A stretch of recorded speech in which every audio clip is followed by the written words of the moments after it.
महाराष्ट्रातल्या विविध राजकीय घडामोडींवर चर्चा करण्यासाठी आज आपल्याकडे आलेले आहेत प्रकाश आंबेडकर. भारिपचे नेते आहेत आणि दिग्गज राजकारणी म्हणू शकतो, हुशार राजकारणी म्हणू शकतो, असे व्यक्तिमत्व आहे. एकंदरीतच महाराष्ट्रातल्या राजकीय घडामोडींवर आपण त्यांच्याशी चर्चा करणार आहोत. प्रकाश आंबेडकर आपल्या समोर आहेत. सर, जय महाराष्ट्राच्या या विशेष भागामध्ये आपलं स्वागत आहे. नमस्कार. सर, लोकसभा निवडणुकांमध्ये एक वातावरण होतं, मोदींची हवा होती, मोदींची लाट होती. मात्र कालच्याच निवडणुकांमध्ये ज्या आपण निवडणुका पार पडलेल्या आहेत, त्याच्यामध्ये जे चित्र पाहायला मिळतं, काय वाटतं एकंदरीत तुम्हाला? ते एकंदरीत मी असं म्हणेन की मोदीची लाट होती असं मी त्या ठिकाणी मानणार नाही. मी त्यावेळेस असताना एक थिअरी मांडली होती आणि ती म्हणजे की लोकांना ऑल्टरनेटिव्ह पाहिजे, पहिला प्रेफरन्स. जर पर्याय मिळाला नाही तर मग त्यांना असणारं सबस्टिट्यूशन पाहिजे होतं आणि सबस्टिट्यूशन जरी मिळाला नाही तर मग रिपिटेशन हा त्यांचा शेवटचा होता. आपच्या निमित्ताने किंवा अण्णा हजारेच्या निमित्ताने लोक पर्यायी बघत होते, परंतु अण्णा हजारे आणि केजरीवाल आपनी या दोघांनीही तो पर्याय उभा केला नाही. परंतु केंद्राचं सरकार होतं आणि केंद्राचं सरकार असल्यामुळे कोण ना कोणतरी सरकार म्हणजे कोणीतरी व्यवस्थित सरकार पाहिजे. जेव्हा आप आणि अण्णा हजारे पर्यायी होत नाही हे ज्यावेळेस लक्षात आलं त्यावेळेस स्वच्छ इमेज असताना जे आहे, चेहरा जो होता, स्वच्छ चेहरा असा जो होता तो मोदींचा येतो. आणि म्हणून मग लोकांनी म्हटलं की हा सगळ्या बॅकग्राऊंड, करप्शनच्या बॅकग्राऊंडवरती, भ्रष्टाचाराच्या बॅकग्राऊंडवरती मग नरेंद्र मोदी चांगलं. मग तिथे सबस्टिट्यूशनचा भाग आला आणि तिथे BJP सबस्टिट्यूट म्हणून त्या ठिकाणी झाली. लोकसभेच्या निकालाकडे आपण असताना पाहिलं तर सबस्टिट्यूशन कुठे कुठे झालं की ज्या ज्या ठिकाणी काँग्रेस होती त्या त्या ठिकाणी सबस्टिट्यूशन झालं. ज्या ज्या ठिकाणी प्रादेशिक पक्ष होते त्या त्या ठिकाणी BJP सबस्टिट्यूट झाली नाही.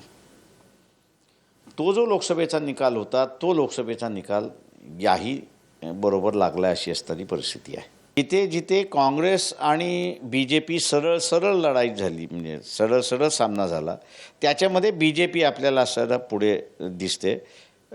काँग्रेसने गेन केला ह्याच्याबद्दल दुमत नाही, परंतु तो कोणी असतं तरी त्या ठिकाणी झाला. म्हणजे काँग्रेस आहे म्हणून नाही, तर त्याच्यामध्ये मी असं म्हणेन की दुसरा कुठला प्रादेशिक पक्ष असता तर त्याला अधिक जागा मिळाल्या असत्या. काँग्रेसची परिस्थिती सुधरत चालली असं मी त्या ठिकाणी मानत नाही आहे. जे काही आत्ता असणारे माहिती आलेली आहे त्या आलेल्या माहितीवरनं लोकांचं मत ठाम होत चाललेलं आहे की काँग्रेस पक्ष आत्ता राज्य करण्याच्या परिस्थितीत नाही. लोकांचा असणारा जो काही महागाईच्या संदर्भातला राग आहे तो राग इथला असणारा कायम आहे. लोकांनी जे काही अपेक्षा बाळगल्या होत्या की BJP आल्यानंतर फार काही बदलेल असं ज्यांना वाटत होतं ते फार काही बदललेलं आहे असं दिसत नाही. महागाई जशीच्या तशी आहे, बेरोजगारी जशीच्या तशी आहे, ऑफिसेसमधलं करप्शन हे जसंच्या तसं आहे.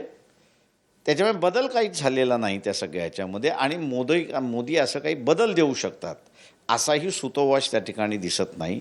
त्याच्यामुळे लोकांनी असणारा प्रादेशिक पक्षाकडे त्या ठिकाणी पाहण्याचा दृष्टिकोन त्या ठिकाणी ठेवलेला आहे. मोदींची लाट होती असं म्हणणं हे चुकीचं आहे असं मी म्हणेन. काँग्रेसच्या विरोधातली लाट होती, त्या काँग्रेसच्या विरोधातल्या लाटीचा पूर्ण फायदा हा BJPने घेतला. कारण का BJP हे एकच कन्सॉलिडेटेड फोर्स म्हणून त्यावेळेस उभं राहिली. डाव्याने सुद्धा एक कन्सॉलिडेटेड फोर्स उभी केली नाही, समाजवाद्याने सुद्धा उभी केलेली नाही आणि ह्या दोघांनी केल्या नसल्यामुळे उरलेले सुद्धा विखुरलेले राहिले अशी असणारी परिस्थिती आहे. आज माझ्या अंदाजानं मी जे म्हणालो की इथल्या असणाऱ्या डाव्या चळवळी आहेत, समाजवादी चळवळी आहेत, आंबेडकरवादी चळवळी आहेत, या ऑक्सिजनवरती आहेत. आंबेडकरी चळवळीतला माणूस हा नैराश्याकडे आहे. त्याच्यामध्ये माझं आव्हान त्याला एवढंच राहणार आहे की राजकारणामध्ये सगळ्यात मोठी गोष्ट आहे ही असणारं तुमचं वैचारिक चारित्र्य स्वच्छ राहणं हे त्याच्यातलं महत्त्वाचं आहे. हे जर तुमच्याकडे असेल तर सगळं भांडवल तुमच्याकडे असणारं त्या ठिकाणी येतं. आज मी असं म्हणेन की इथली असणारी आंबेडकरी चळवळ ही सुद्धा ICUमध्ये आहे. या निवडणुकीमध्ये त्यांनी चांगलं ऑक्सिजन दिलं तर ते ICUच्या बाहेर येतील. त्यांनी ऑक्सिजन कटच केलं म्हणजे मताचं ऑक्सिजन जर कट केलं तर पेशंट मेला. सर या ठिकाणी एक प्रश्न विचारायचा वाटतो. आंबेडकरी चळवळ ICUमध्ये आहे, तुम्ही या ठिकाणी म्हणताय. अजूनही वेळ गेलेली नाही, कार्यकर्त्यांची अजूनही अपेक्षा आहे. वाटत नाही असं की पुन्हा चळवळीतल्या कार्यकर्त्यांनी एकत्र यावं? असे हे जर वाटत असेल की कार्यकर्त्यांना वाटत असेल तर मी जसं म्हटलं की चारित्र्य ही त्याच्यातलं सगळ्यात महत्त्वाचं आहे. म्हणजे इलेक्शनमध्ये काँग्रेसमार्फत जे काही वाटप होतं, सेनेमार्फत जे काही वाटप होतं, NCP मार्फत काही वाटप होतं, म्हणजे खाण्याच्या असेल किंवा पाकिटाच्या संदर्भात असेल, तेही पाहिजे एका बाजूला. आणि दुसऱ्या बाजूला आम्हाला ICUच्या बाहेर यायचं आहे. या दोन्ही कॉन्ट्रडिक्टरी आहेत एका बाजूला. दुसऱ्या बाजूला आम्ही राजकारण करू शकतो ही उर्मीच राहिलेली नाही. त्यांना नेहमीच असं वाटतं की कोणाच्या तरी कुबड्या घ्याव्यात. तिसरा भाग जो तो एक भाष्य करायला निघतो. भाष्य करणं वाईट आहे असं मी त्या ठिकाणी मानत नाही, पण मीच केलेलं भाष्य खरं आहे आणि मलाच सगळं कळतं हे समजणं वाईट आहे असं मी त्या ठिकाणी मानतो. आणि तिथे मग जो तो आंबेडकरवादी बाबासाहेबांपेक्षा कमी नाही असंच म्हणत असतो. ब्लॅकमेल होणाऱ्या ज्या संघटना आहेत या भूमिका घेऊ शकत नाहीत. आणि ते ब्लॅकमेलिंगपासून वाचवायचं असेल म्हणजे काय की जेलमध्ये जाण्यापासून वाचवायचं असेल, कोर्टाच्या केसेसमधून वाचवायचं असेल तर अख्खी चळवळ मग त्याच्यासाठी वापरायची आहे. हे कुठेतरी गणित आणि ही कुठेतरी भूमिका माझ्या दृष्टीने आंबेडकरवाद्यांनी त्या ठिकाणी समजून घेतली पाहिजे की जिथे कुठे असणारं ब्लॅकमेलिंगचं राजकारण आहे, जिथे कुठे असणारं नमतेचं राजकारण आहे, त्या ठिकाणी तुम्हाला काही करता येत नाही. जर आंबेडकरी समूहाने असणारं आम्ही सांगतो त्या प्रमाणात असणारं जर मतदान केलं यावेळेस तर माझ्या अंदाजानं रिझल्ट हे वेगळे येऊ शकतात हे त्यांनी लक्षात घ्यावं. सर एकीकडे हा तुम्ही महत्त्वाचा मुद्दा मांडलात. प्रश्न असा निर्माण होतो या ठिकाणी की आंबेडकरी चळवळीच्या जाण असणाऱ्यांनी जर प्रयत्न केले तर महाराष्ट्राला मुख्यमंत्री हा आंबेडकरी चळवळीतून निश्चितच लाभू शकतो, पण ती जाण राहिलेली नाही आहे. नाही, माझ्या अंदाजानं ती काही परिस्थिती आत्ता नाही आहे. कारण की मी म्हटलं की पेशंटच ICUमध्ये आहे. ते ICUमधनं पेशंट पहिल्यांदा बाहेर काढायचं आहे. तो पेशंट बाहेर काढल्यानंतर मग त्याचा असणारा तंदुरुस्त करणं हा त्याच्यातला भाग आहे. त्याच्यामुळे या क्षणाला असणारा आंबेडकरी चळवळ इथला असणारा मुख्यमंत्री अमुक तमुक करू शकते अशी काही परिस्थिती सुतराम नाही आहे त्या ह्याच्यामध्ये. हां, आघाडीबरोबर बसून जर आंबेडकरी चळवळ त्याच्यामध्ये जर योगदान करणार असेल तर माझ्या अंदाजाने आघाडी मुख्यमंत्री कोण असावा अशा ठरवण्याच्या परिस्थितीमध्ये ते असताना आणू शकतात. सर लोकशाही आघाडीबरोबर पुन्हा युती करण्याचे संकेत जर वेळ पडली सरकार स्थापनेसाठी तर त्यावेळेला? नाही, आम्ही आता काही स्पेक्युलेशन त्या ठिकाणी करणार नव्हतं. याचं कारण असं आहे की आम्ही एक कार्यक्रम घेऊन चाललेलो आहोत आणि तो म्हणजे की इथला असणारा जसं मुंबईच्या संदर्भातलं की झोपडपट्ट्यांचा प्रश्न हा सगळ्यात महत्त्वाचा प्रश्न झालेला आहे. जी काही काँग्रेसची आणि सेना BJPची भूमिका होती ती ब्रिटिशांची भूमिका असं मी त्या ठिकाणी म्हणतो. ब्रिटिशांनी मुंबईमध्ये ज्यावेळेस गिरण्या सुरुवात केलं त्यावेळेस कामगार पाहिजे होता आणि कामगार पाहिजे होता म्हणून 10x10च्या त्यांनी BDD चाळी उभ्या केल्या आणि तिथे कामगाराला ठेवलं आणि आपलं असणारं शोषण सुरुवात केलं. आत्ता जे काही असणारं शांघाई उभं करण्याचं असणारं जे काही चाललं आहे ते शांघाई उभ्या करण्यामध्ये मोलकरीण लागेल, कामगार लागेल, ऑफिस शिपाई लागेल, अमुक लागेल, असं लागणाऱ्याच्या ह्याच्यासाठी 269 स्क्वेअर फुटाचं घर द्यावं म्हणून असणार आहे. ब्रिटिशांचं धोरण इथं बदललं आहे असं मी त्या ठिकाणी मानत नाही. आणि म्हणून आम्ही असं म्हणतो की झोपडपट्टीधारकांनासुद्धा जगण्याचा अधिकार आहे, मानाने जगण्याचा अधिकार आहे. आणि मानाने आणि सन्मानाने जगायचं असेल तर त्याला किमान 500 स्क्वेअर फुटाची जागा त्या ठिकाणी दिली पाहिजे. मुंबईमधला गिरणी कामगाराला ज्याला आश्वासन देण्यात आलं होतं त्यालाही असणारं मोफत घर त्या ठिकाणी दिलं पाहिजे होतं. जी ओपन जागा राहील त्या ओपन जागेमध्ये शासनाने किमान पहिल्यांदा असणारा 500 स्क्वेअर फुटाची घरं बांधावीत, पण कुठल्याही परिस्थितीमध्ये त्याची किंमत 30 लाखाच्या वरती असता कामा नये. मुंबईतल्या असणाऱ्या नागरिकांना आम्ही असणारं आव्हान करतो आहे की काँग्रेससारखं सेनेसारखं आम्हाला असणारा भपका उभा करता येणार नाही. ते ज्या पद्धतीने पैसे खर्च राष्ट्रवादीवाले ज्या पद्धतीने पैसे खर्च करतील त्या पद्धतीने आम्हाला करता येणार नाही.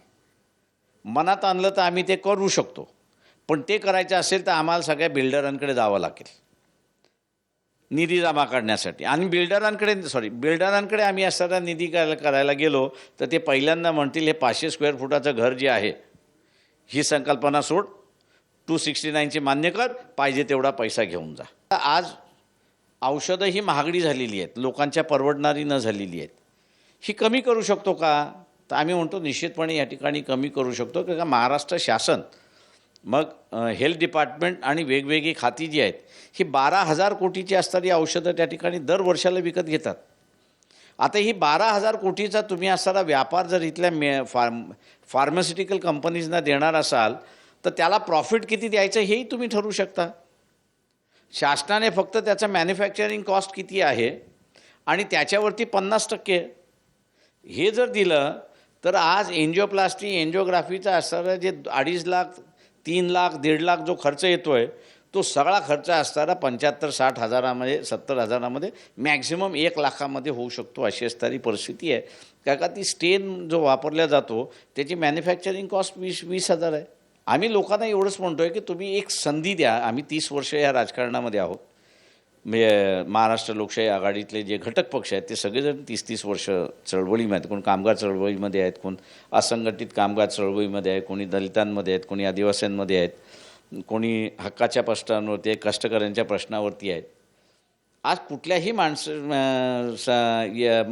नेत्याचं शिंतोडे उडलेले नाहीत की त्यांनी असणारं करप्शन केलेलं आहे, उलटे सुलटे व्यवहार केलेले आहेत किंवा कोणाला तरी असणारं ब्लॅकमेलिंग केलेलं आहे, असं कुठंच नाही आहे. किंवा यांचे असणारे कन्स्ट्रक्शन कंपनीज आहेत किंवा हे असणारा कॉन्ट्रॅक्टदारचा व्यवहार करतात, बिझनेस करतात, असं कुठेच नाही आहे. मी चॅलेंज करतो आहे, सेनेलाही चॅलेंज करतो आहे, BJPलाही चॅलेंज करतो आहे, काँग्रेसलाही चॅलेंज करतो आहे, राष्ट्रवादीला त्यांनी एक नेता दाखवावा. म्हणजे काँग्रेसने पृथ्वीराज सोडून एक नेता दाखवावा की त्यांचा असणारा बिल्डरच्या व्यवसायामध्ये नाही आणि कॉन्ट्रॅक्टदाराच्या व्यवसायामध्ये नाही. जे बिल्डर आणि कॉन्ट्रॅक्टदाराच्या व्यवसायामध्ये आहेत ती माणसं कधीही स्वस्त हाऊसिंग स्वीकारणार नाहीत आणि ते स्वीकारत नसल्यामुळे ते इथल्या असणाऱ्या कुठल्याही औषधाच्या ह्याच्यामध्ये जे आहे ते कॉस्ट कमी करणार नाहीत. आज इथला सगळा मध्यमवर्गीय एका गोष्टीने असताना म्हणतोय की शिक्षण महागडं होत चाललं आहे आणि आम्ही उच्च माध्यमिक वर्गामधले असलो तरी आम्हाला असताना परवडत नाही आहे. आज फिया ठरवण्याचा अधिकार मॅनेजमेंटकडे आहे.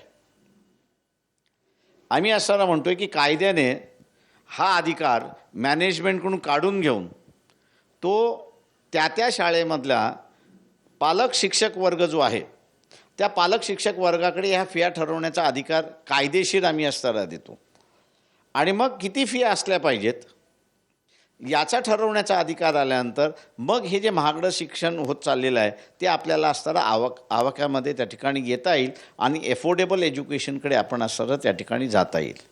किंवा जसं आम्ही असताना म्हणतो आहे की ग्रामीण भागामधला असणारा हा जो विद्यार्थी आहे किंवा बेरोजगारी आहे किंवा शेतकऱ्याला असणारा योग्य भाव मिळत नाही अशी असणारी जी काही बोमाबोम आहे ही वस्तुस्थिती आहे, मी नाकारत नाही. याच्यातून बाहेर पडायचं असेल तर ॲग्रो इंडस्ट्रीयलला तुम्हाला प्राधान्य देणं हे त्याच्यातलं महत्त्वाचं आहे.